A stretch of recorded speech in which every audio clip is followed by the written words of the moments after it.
Hallo zusammen, ich bin Romina und willkommen bei RomiMed. Heute sprechen wir über die Anatomie und Physiologie der Schilddrüse. Das Video hat 2 Teile, also bleibt bis zum Ende dran. Bevor wir losgehen, bitte abonniert den Kanal, liked das Video, aktiviert die Glocke und teilt es mit Freunden. Okay, lasst uns mit einer Einführung in die Schilddrüse beginnen.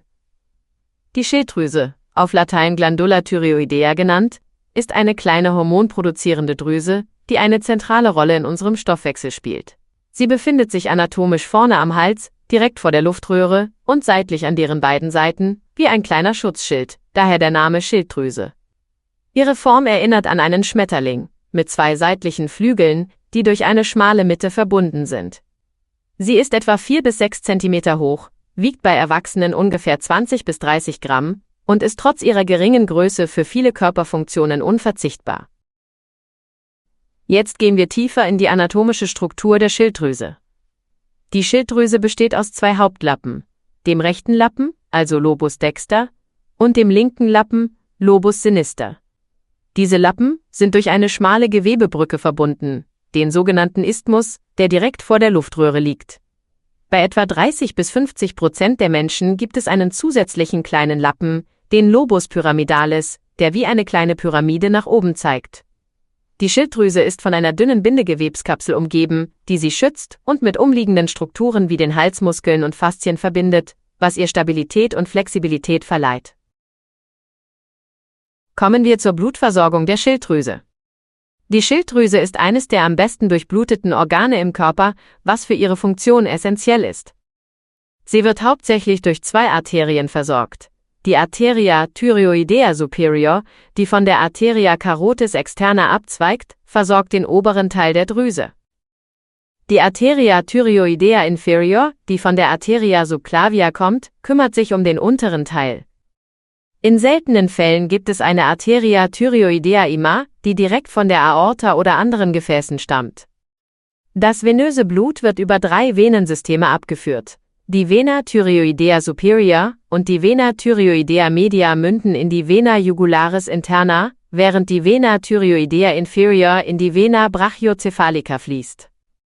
Diese reiche Blutversorgung stellt sicher, dass die Schilddrüse immer genügend Sauerstoff und Nährstoffe erhält. Lasst uns jetzt die Nervenversorgung der Schilddrüse anschauen. Die Schilddrüse wird vom autonomen Nervensystem gesteuert, das aus sympathischen und parasympathischen Fasern besteht. Die sympathischen Nerven stammen aus dem Ganglion cervicale superius und regulieren die Durchblutung der Drüse. Die parasympathischen Fasern kommen über den Nervus vagus, den 10. Hirnnerv, und beeinflussen die Hormonsekretion. Besonders wichtig ist der Nervus laryngeus recurrens, ein Ast des Nervus vagus, der die Stimmlippen steuert und bei Schilddrüsenoperationen geschützt werden muss, um Heiserkeit zu vermeiden. Auch der Nervus laryngeus superior spielt eine Rolle bei der Stimmfunktion. Dieses Nervennetzwerk sorgt für eine präzise Kommunikation zwischen Schilddrüse und Körper. Jetzt schauen wir uns die lymphatische Drainage an. Die Schilddrüse hat ein dichtes Netzwerk von Lymphgefäßen, die für den Abtransport von Flüssigkeit und Immunzellen zuständig sind. Die Lymphe fließt zunächst in die prätrachealen und paratrachealen Lymphknoten, die direkt vor und neben der Luftröhre liegen. Von dort geht sie weiter zu den tiefen zervikalen Lymphknoten entlang der Vena jugularis interna. Schließlich mündet die Lymphe in den Ductus thoracicus auf der linken Seite oder den rechten lymphatischen Hauptstamm, bevor sie ins venöse System zurückkehrt. Diese Drainage ist besonders wichtig, um Entzündungen oder die Ausbreitung von Krebszellen frühzeitig zu erkennen. Willkommen im physiologischen Teil des Videos. Die Schilddrüse produziert 3 lebenswichtige Hormone, die unseren Körper steuern. Diese sind Triiodthyronin, besser bekannt als T3, Thyroxin, also T4, und Calcitonin.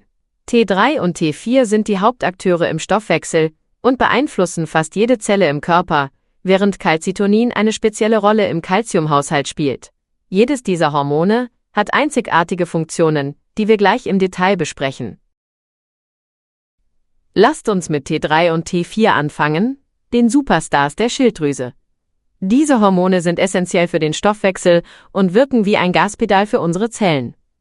Sie fördern das Wachstum und die Entwicklung des Gehirns, besonders bei Kindern, und sind entscheidend, um kognitive Verzögerungen zu verhindern. Sie unterstützen die Knochenentwicklung, indem sie das Wachstum und die Mineralisierung der Knochen anregen. Im Herz-Kreislauf-System erhöhen sie die Herzfrequenz und die Kontraktionskraft, was den Blutfluss verbessert.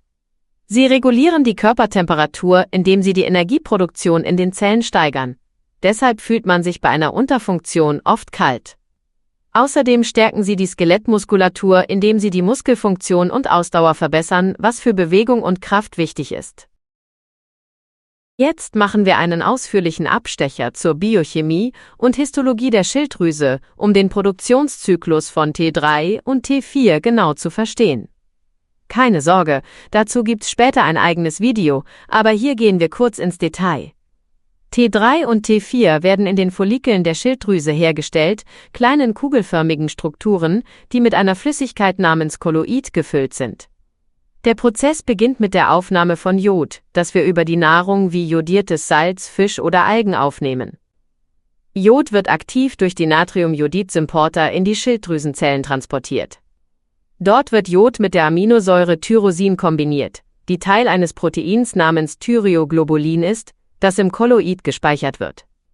Unter der Wirkung des Enzyms Thyreoperoxidase wird Jod an Tyrosin gebunden, um Monojodtyrosin, also MIT, und Diodtyrosin, also DIT, zu bilden. Zwei DIT-Moleküle verbinden sich zu T4, während ein MIT und ein DIT-T3 ergeben. Dieser Prozess findet an der Grenzfläche zwischen Follikelzelle und Kolloid statt.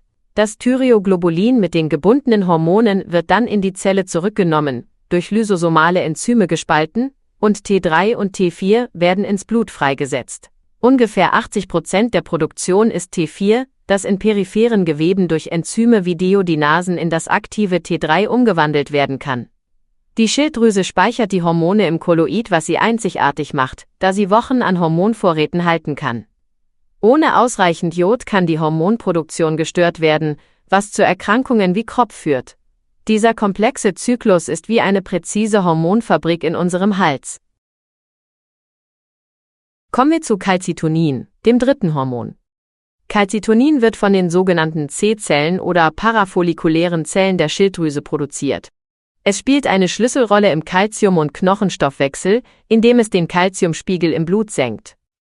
Das macht es auf 3 Arten. Erstens fördert es die Einlagerung von Calcium in die Knochen, was die Knochen stärkt.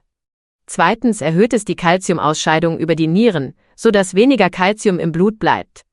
Drittens hemmt es die Calciumaufnahme im Darm. Calcitonin wirkt als Gegenspieler des Parathormons, das von den Nebenschilddrüsen produziert wird und den Calciumspiegel erhöht. Dieses Gleichgewicht ist entscheidend für gesunde Knochen und eine stabile Blutchemie. Mehr zur Nebenschilddrüse erfahrt ihr in späteren Videos. Jetzt schauen wir, wie die Hormonproduktion der Schilddrüse reguliert wird. Dies ist ein faszinierendes Zusammenspiel zwischen Gehirn und Schilddrüse. Der Hypothalamus, eine Region im Gehirn, produziert das Thyreotropin freisetzende Hormon, also TRH. TRH signalisiert der Hypophyse, auch Hirnanhangdrüse genannt, das Thyreoidea-stimulierende Hormon, also TSH, auszuschütten.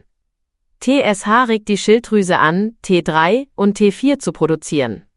Wenn die Konzentration von T3 und T4 im Blut steigt, senden sie ein Feedback an Hypothalamus und Hypophyse, um die Produktion von TRH und TSH zu reduzieren. Dieses System funktioniert wie ein Thermostat, das die Hormonproduktion im perfekten Gleichgewicht hält. Lasst uns die klinischen Aspekte und Erkrankungen der Schilddrüse anschauen. Auf der linken Seite seht ihr eine gesunde Schilddrüse, klein, symmetrisch und ohne Auffälligkeiten. Doch es gibt verschiedene Erkrankungen. Die Thyreoiditis, eine Entzündung der Schilddrüse, kann durch Infektionen oder Autoimmunerkrankungen wie Hashimoto ausgelöst werden und führt zu Schwellungen oder Schmerzen. Ein Kropf, auch Goiter genannt, ist eine Vergrößerung der Schilddrüse, oft durch Jodmangel, Hormonstörungen oder Knoten, und kann das Schlucken oder Atmen erschweren. Schilddrüsenkrebs ist eine seltene, aber ernste Erkrankung, bei der bösartige Zellen wachsen, oft durch Knoten entdeckt, und erfordert meist eine Operation. Hypothyreose, eine Unterfunktion, verursacht Müdigkeit, Gewichtszunahme, Kälteempfindlichkeit und trockene Haut, häufig durch Jodmangel oder Autoimmunerkrankungen. Hyperthyreose, eine Überfunktion, führt zu Nervosität, Gewichtsverlust, Herzrasen und Schwitzen, oft durch Erkrankungen wie Morbus Basedow. Jede dieser Krankheiten hat spezifische Ursachen und Behandlungen, die wir später detaillierter besprechen. Das war unser tiefgehender Blick auf die Schilddrüse. Ich hoffe, ihr habt genauso viel Spaß gehabt wie ich. Vielen Dank, dass ihr bis zum Ende geschaut habt. Wenn euch das Video gefallen hat, vergesst bitte nicht, den Kanal RomiMed zu abonnieren, das Video zu liken, die Benachrichtigungsglocke zu aktivieren und es mit euren Freunden zu teilen. Eure Unterstützung bedeutet mir unglaublich viel. In den nächsten Videos werden wir noch mehr spannende Themen aus der Medizin erkunden, also bleibt dran. Bis bald. Tschüss.